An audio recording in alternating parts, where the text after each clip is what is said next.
entrevista del día, como es habitual, a través de las pantallas de Antofagasta Televisión. La encuesta nacional que ha hecho Techo Chile en torno a los campamentos ha generado noticias durante las últimas semanas. Nos acompaña en el estudio Valentina Latorre, directora social de Techo Chile, justamente para conversar de este y otros temas. Está en Antofagasta, así que vamos a aprovechar de ver parte de esas cifras también con esta realidad que se ha planteado, 43 campamentos aproximadamente, ¿cierto?, en la ciudad de Antofagasta. Valentina, muchas gracias por acompañarnos. Gracias a ustedes por la invitación.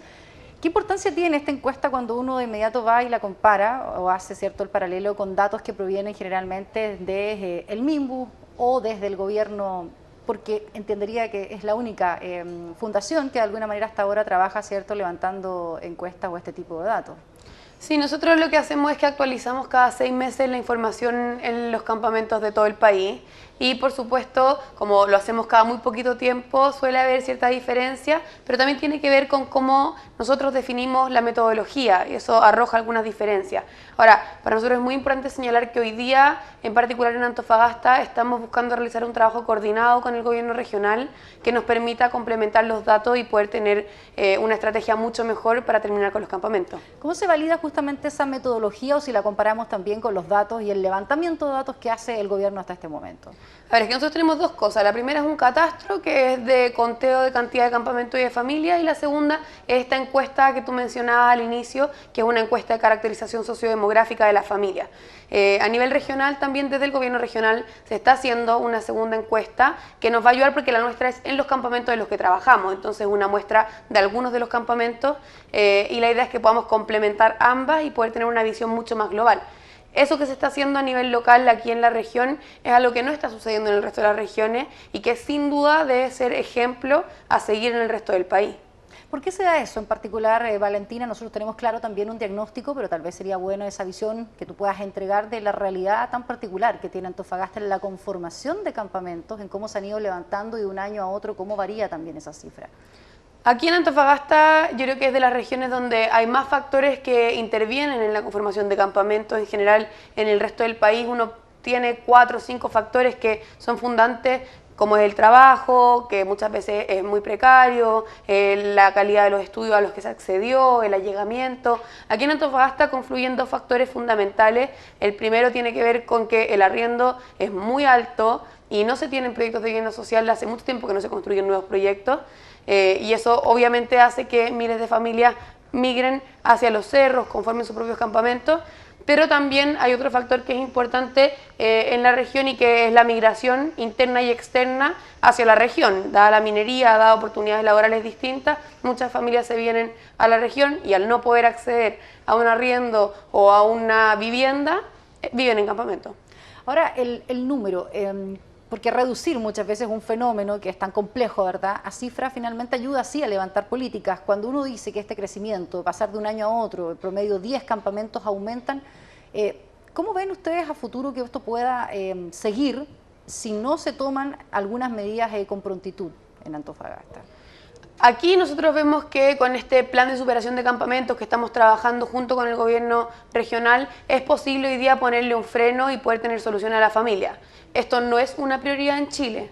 El Estado no ha tenido como prioridad la problemática de los campamentos y nosotros, así como vamos, que claro, en la región hay un crecimiento bastante alto, pero en el resto del país también, o sea, no nos queremos imaginar el 2020 si hoy día hay 681 campamentos en Chile con más de 34.000 familias viviendo en ellos. Ahora, yo preguntaba justamente por el crecimiento de un año a otro. Se ha tomado por algunos sectores que justamente el desalojo, derechamente, ¿cierto?, por parte de las gobernaciones provinciales se ha transformado o en el evitar que estos se conformen, es decir, cuando se enteran de que hay alguna nueva toma, ir y tratar de que esto no ocurra. ¿Ves como una de las posibilidades también el hecho de frenar el aumento de campamentos por esa vía? Es que para que uno pueda tener una solución efectiva debe pensarse de manera integral. Sacar a las familias hoy día no nos asegura que mañana no se forme un nuevo campamento, entonces tenemos que ser muy conscientes de cuáles son estos factores que configuran a los campamentos y cómo esos son los que trabajamos. Hoy día, si es que un proyecto de vivienda, por ejemplo, a futuro, lo construimos en la periferia de la ciudad, donde las familias no tengan acceso al trabajo, donde se queden lejos de las redes, probablemente no sea una buena medida y muchas de esas familias estén insatisfechas con la solución y vuelvan a vivir en campamento. Entonces, todas las soluciones que busquemos no tienen que solamente que ver con proteger terrenos, sino con cómo cambiamos estructuralmente nuestro sistema para que no haya más familias que se vean obligadas a vivir en campamentos. Ahora, Valentina, justamente parece ser que con tal desigualdad, ¿cierto? Cuando hablamos de la cifra macro y en particular se da en esta región respecto de las oportunidades que muchas familias tienen, vemos el resultado de estos 43 a lo mejor campamentos. ¿Dónde está el resto de las medidas más allá de que obviamente el techo persigue, ¿cierto?, la conformación de una vivienda como primer paso para la superación de la pobreza, ¿cierto?, o terminar con muchos de los problemas de oportunidades y acceso? ¿Dónde están justamente esas otras medidas más creativas, más inteligentes de algo que venimos hablando de hace bastantes años, que es terminar con los campamentos? Se puso metas en alguna oportunidad, pero parece ser que es una tarea que ha fracasado para muchos. Yo creo que hay hartas cosas que es importante que vayamos considerando. A ver, nosotros como Techo, además de trabajar en vivienda, trabajamos en educación y en trabajo, porque vemos que, ya que esos son factores que componen la pobreza en su multidimensionalidad, deben ser atacados. Ahí nosotros trabajamos con algunos programas, buscamos que las familias puedan postular a proyectos del Estado en cuanto a CENSE, etcétera. Pero, por ejemplo, como la encuesta arroja, vemos que un 66% de los mayores de 19 años en campamentos no cuenta con los 3 años de escolaridad que se exigen en Chile. Obviamente son esas personas las que no van a tener acceso a un empleo de calidad. Entonces, ¿cómo ponemos énfasis en eso en la educación de nuestro país? ¿Cómo hacemos un plan de nivelación de estudios en Chile pensando que esas familias son las que quedan siempre fuera de la política pública? Y además de eso, yo creo que es súper importante cómo no solamente hacemos más casas, sino que pensamos qué ciudades queremos construir. En la medida en la que yo no comparto con mi vecino y no me involucro con él, probablemente no me afecte la situación en la que vive. Entonces, ¿cómo hacemos proyectos de vivienda social que no queden marginados, sino que pensemos ciudades de manera distinta? ¿Cómo no dividimos Antofagasta en 2 Antofagastas distintas, la que tiene recursos y la que no? ¿Cómo no seguimos graficando en esas soluciones la profunda desigualdad que vemos en la región? Ahora, Valentina, ¿cómo ves además la creación de redes potentes justamente porque no todo se trata de vivienda, sino que muchas veces tiene que ver con varios factores? Y los mencionabas ahí respecto de un trabajo de calidad, acceso a la educación. ¿Cómo es el trabajo hoy por hoy también de Techo con esta multidimensionalidad, ¿cierto?, que tiene el fenómeno y que hay muchas agrupaciones o fundaciones trabajando en ello? ¿De qué manera hoy, para algunos es más necesario que nunca, esa coordinación en las distintas organizaciones y fundaciones? ¿Qué tanto trabaja hoy Techo con el resto? Bueno, nosotros tenemos una relación con algunas instituciones más nuevas, con otras ya de hace harto más tiempo. Con las organizaciones de pobreza propiamente tal trabajamos harto juntos, y yo creo que lo más importante es cómo las mismas comunidades son capaces de conocer esas redes, y nosotros al final hacemos de una red más y de puente. Nosotros sabemos que la pobreza primero tiene que ser una prioridad para el Estado, y segundo que nosotros no la vamos a solucionar solos. Entonces ahí es súper importante ese trabajo que tú muy bien mencionas en red, coordinados, pensando en que justamente la pobreza no es esta pobreza que veíamos hace una década atrás, una pobreza sin nutrición, una pobreza mucho más alfabetizada. Si bien la cifra es más alta que la cifra nacional, es una pobreza alfabetizada, con obesidad en muchas ocasiones. Entonces es una pobreza que tiene que incorporar estas otras dimensiones porque no es solamente la carencia del ingreso.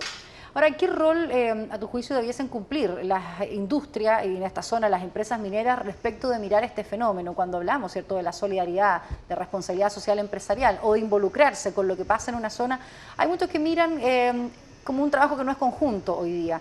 En Antofagasta hace varios años hubo un hito en particular donde la empresa privada, en conjunto con la iniciativa de gobierno y las distintas ONGs que trabajaron, lograron sacar un complejo habitacional, ¿cierto?, que hoy día tiene solo éxito. ¿Qué tanto debiese hoy día involucrarse también el empresariado o el sector industrial o minero en particular acá?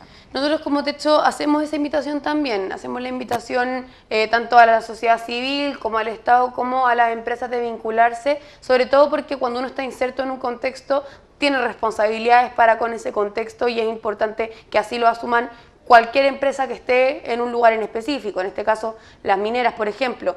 Y nosotros ahí vemos que es fundamental, no solamente en este contexto en el que se encuentran, sino porque estamos profundamente convencidos de que ese trabajo se va a lograr solamente si es que los 3 sectores estamos trabajando coordinados. Ahora hablabas recién de una nueva conformación, en realidad, ¿cierto? O de cómo hoy día catalogamos o medimos la pobreza. ¿Sientes tú también que el dirigente de campamento, quien vive hoy en campamentos, ha ido cambiando también? Y lo pregunto básicamente por la organización que se pueda dar al interior de esto, por la generación de oportunidades en particular, y porque en Antofagasta han ocurrido hechos de violencia muy marcados y ligados también a algunos de estos campamentos.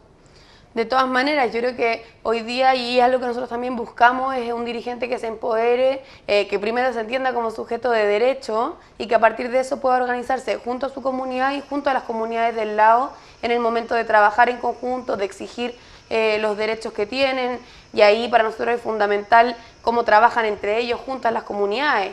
Por supuesto que tiene mucha más fuerza una mesa territorial de dirigentes que involucra a todos los dirigentes de una región, a que un dirigente aislado que va y se para fuera de una instancia de gobierno. Y eso también tiene que ver con que yo creo que hoy día estamos todos bastante separados. En general yo no pienso que funcione mejor con el del lado, y si no tengo la necesidad no me organizo. Cómo hacer que las familias de campamento, que nosotros en la sociedad civil entendamos que juntos podemos buscar soluciones que son mucho mejores. Y yo creo que el dirigente de campamento hoy día lo entiende cada vez más y sabe que es fundamental trabajar junto a otros, sobre todo en una región donde aumentan los campamentos con mucha rapidez. Cuando de hecho es una evaluación del trabajo hacia atrás, ¿ustedes sienten, como muchos han dicho, cierto, es un fracaso en definitiva el tema de campamentos? ¿Ustedes cómo sienten el trabajo o el giro que han debido dar en sus políticas, en la gestión e intervención que hacen en los distintos campamentos? El techo va cambiando de acuerdo a cómo va cambiando el país. Nosotros nacimos en un primer momento a fines de los 90, donde nuestro trabajo era esencialmente construir media agua, y el país fue cambiando un montón, las familias tenían otras necesidades, y ya hoy día nosotros construimos viviendas de emergencia, solamente en emergencia, pero sí tenemos proyectos de vivienda habitacional, como son los 77 que mañana vamos a ver entregados, que tenemos una entrega de 3 proyectos. Y eso es importante en la medida en la que uno entiende que el contexto cambia, así como la pobreza cambia, y el fenómeno es muy dinámico y muy complejo. Tenemos una encuesta CACEN publicada hace poquitito que nos habla de 1/5 de nuestra población en el país en pobreza. Yo no sé si le hemos tomado suficiente relevancia en Chile a esa cifra.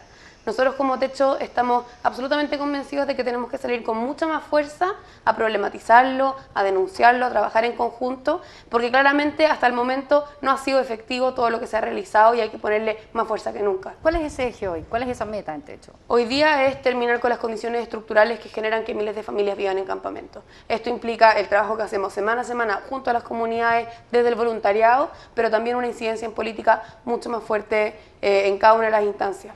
En definitiva, el trabajo mancomunado con gobiernos o con quien se requiera en un proyecto, dicen ustedes. Sí, y aprovechar también estas grandes informaciones que estamos teniendo. Nosotros la encuesta es una herramienta que nos sirve un montón para poder incidir, y sin duda tenemos que aprovecharlo y hacerlo de manera propositiva. Nosotros sabemos que va a ser junto al Estado que podamos solucionar este problema. ¿Siente que eso es bien recibido además por el Estado, por el gobierno quizás de turno en este rato? En general, yo creo que hoy día estamos logrando que vuelva a ser un tema. Hasta el momento, y esto yo lo veo con mucha honestidad, nosotros no vemos que sea una prioridad en el país. Y no tiene que ver con este gobierno en específico, sino que con que para el Estado no ha sido una prioridad. Hoy día, y yo lo mencionaba hace un ratito, vemos que para el gobierno regional está siendo un tema y estamos trabajando en un plan de superación de campamento y nosotros eso lo celebramos, pero creemos que es un mínimo que debería estar pasando en todo Chile. Desde ahí, claro, nosotros proponemos, buscamos trabajar en conjunto, pero esto no puede significar que dejemos de decir esas verdades medias incómodas que vemos que viven las familias de campamento. Gracias, Valentina, por acompañarnos aquí en Antofagasta Televisión. Gracias a ustedes. Bien, nos reencontramos en una siguiente entrevista, como es habitual por las pantallas de Antofagasta Televisión. Siga en nuestra programación.